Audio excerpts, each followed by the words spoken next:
Hi everyone, Auntie Lexi here. So, some of you are probably wondering where the heck is my Atelier Resleriana review? And if you're watching this video, you're probably wondering why the hell am I asking this question right now? See, the truth is, when you're given 2 review keys, let alone 3 or 4, to play a game for about a week, you have to choose one. It is virtually impossible to basically play 2 long RPGs in a span of 1 week, finish both of them, and also write a script and make a review for it. That's exactly what happened with Atelier Resleriana, the Red Alchemist, and the White Guardian. But between Final Fantasy Tactics and Atelier, I chose Final Fantasy Tactics, and as you saw, the Kiseki Nut and Miss Bubbles covered Atelier Resleriana themselves, which I'm guessing that they also had Final Fantasy Tactics and had to make this choice as well. It's not as though I didn't play Atelier Resleriana. In fact, I actually got pretty far in the game, but didn't get far enough that I can confidently review the game like I have all the previous Atelier games. That being said, I mentioned the Kiseki Nut and Miss Bubbles because I love their opinions on the game and want to build on top of what they've already said on the game and also offer my own opinions on top of it. Essentially, what I'm trying to say is that I am using their opinions to validate the opinions that I have right now.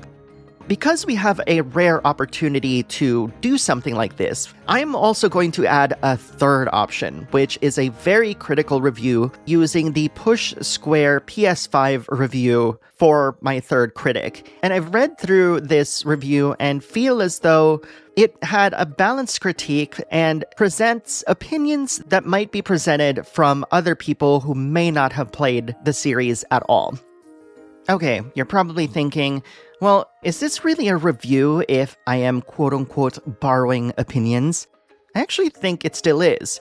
Like, have you ever taken geometry as a class? Like, in that class, it's not enough to just give the answer.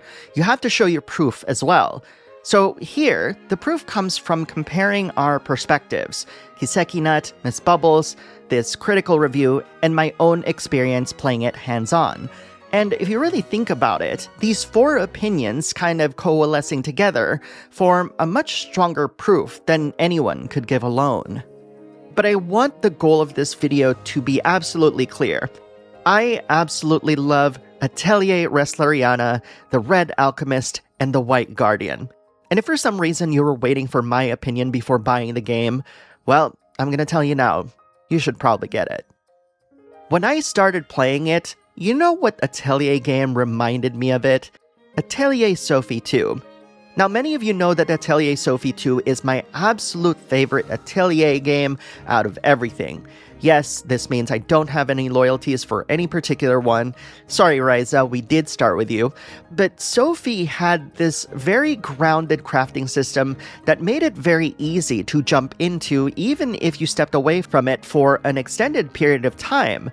And there's also this very story-driven kind of narrative that essentially complemented the character development that was happening throughout the game.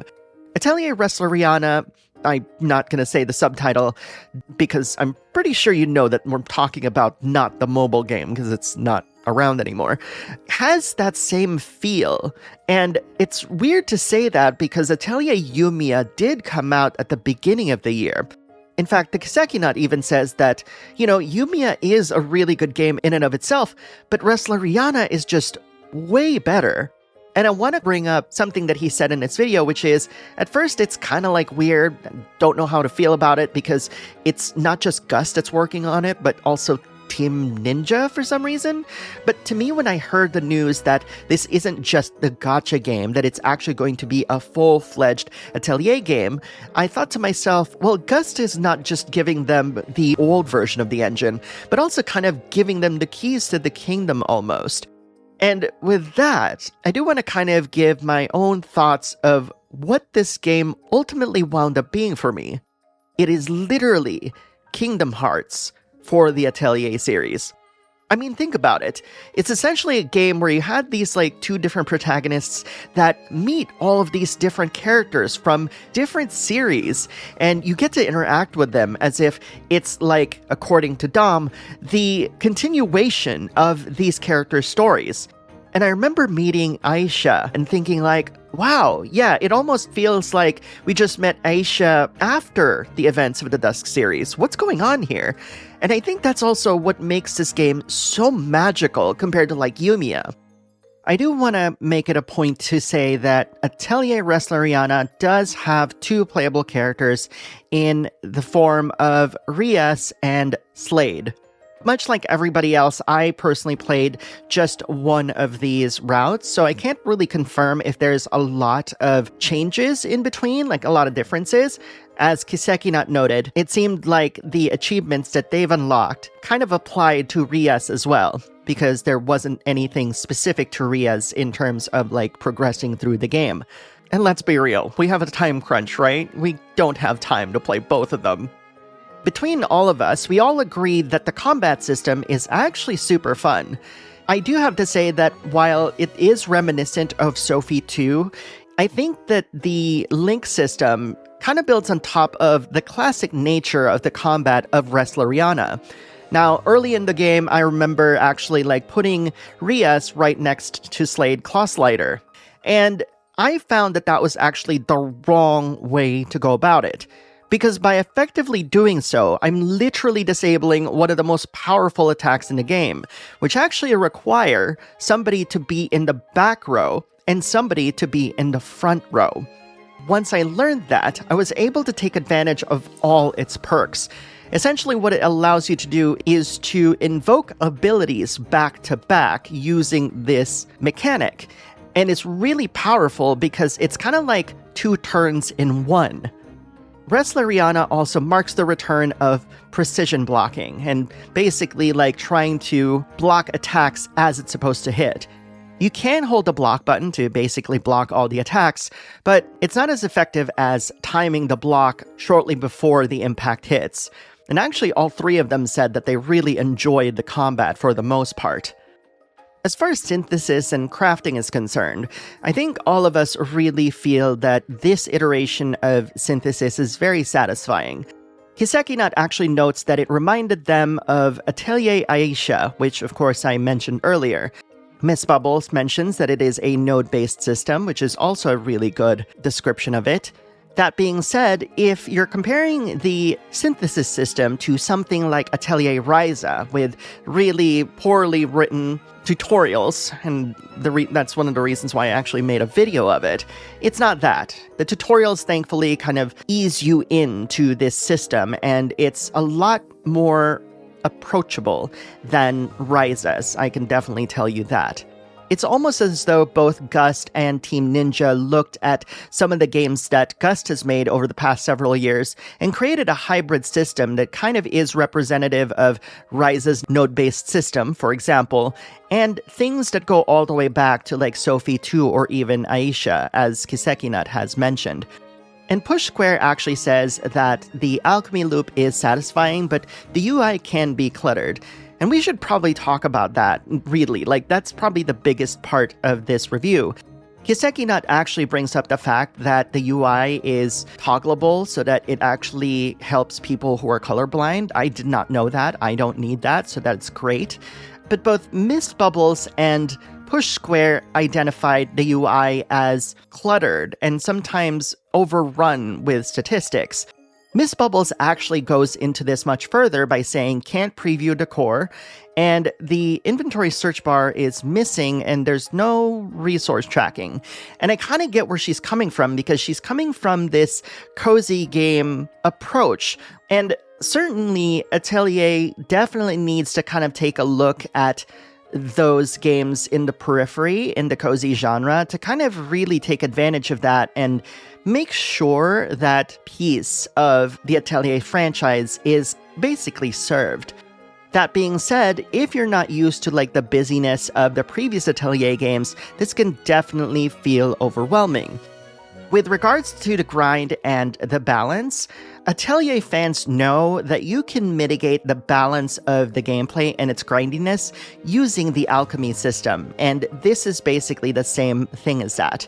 I think what was surprising to me is that Push Square said that it can be a touch grindy, and I don't know how I feel about that, because even when I just grinded just for a little bit, if you can even say that, it's literally just gathering ingredients, I would basically just kind of level up like really quickly relative to the levels of the enemies around me, and it didn't feel grindy at all. With regards to rebuilding the town, I'm a huge fan of. I really like this mechanic, and it's really easy to make money according to Kiseki.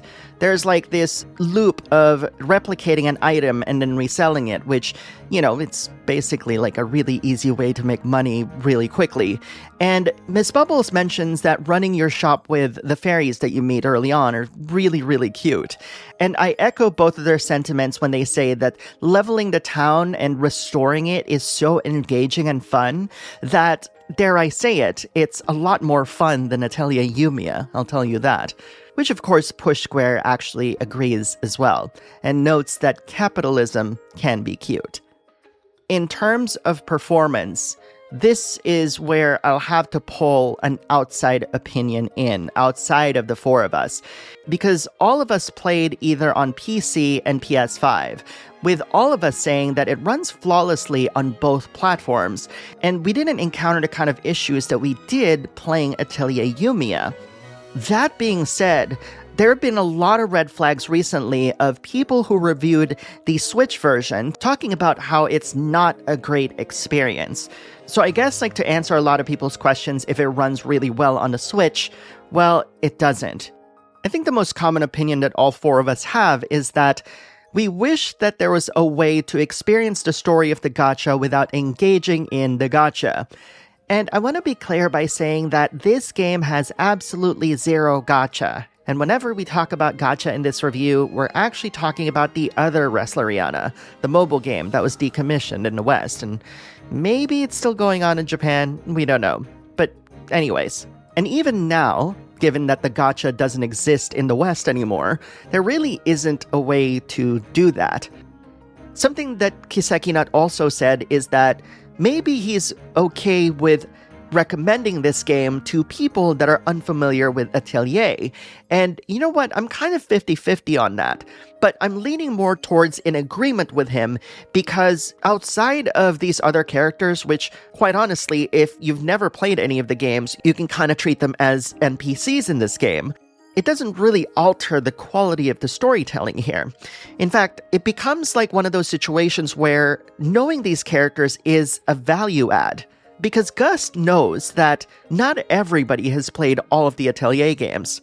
I mean, when I saw Logy, obviously I fangirled, as well as all the other characters, of course. But that in and of itself makes it quite a bit magical. But in terms of Atelier flavor, this game still has that. It is very wholesome, very chipper. There's a little bit of like an edge between Rias and Slade, and it doesn't go into a dark territory, as you can imagine. That being said, Push Square is actually very critical of that, mentioning an overabundance of irritatingly chipper dialogue, which makes you wish that everyone would just shut up. But that's the point of Atelier, is that it's supposed to be this really wholesome, chill vibe that is very welcoming. With that said, if you're not ready for a dialogue-heavy game, you can at least have the solace to know that the dialogue is very cute, it's very charming, and it's very much within the flavor of Atelier. But if you're curious about whether or not it has English voice acting, sadly the English dub is absolutely not available because for some reason Gust has just kind of given up on it. And at this point, it is the series norm. Overall, I personally liked the game a lot. Honestly, I would love Atelier to kind of move towards this direction, and that's not to throw Yumiya under the bus. I just feel like comparatively, Yumiya probably needed a lot more time in the oven to bake. As a result, Atelier Resleriana, for a game that was based off of a mobile game that no longer exists in the West, is surprisingly the more fully fleshed out one.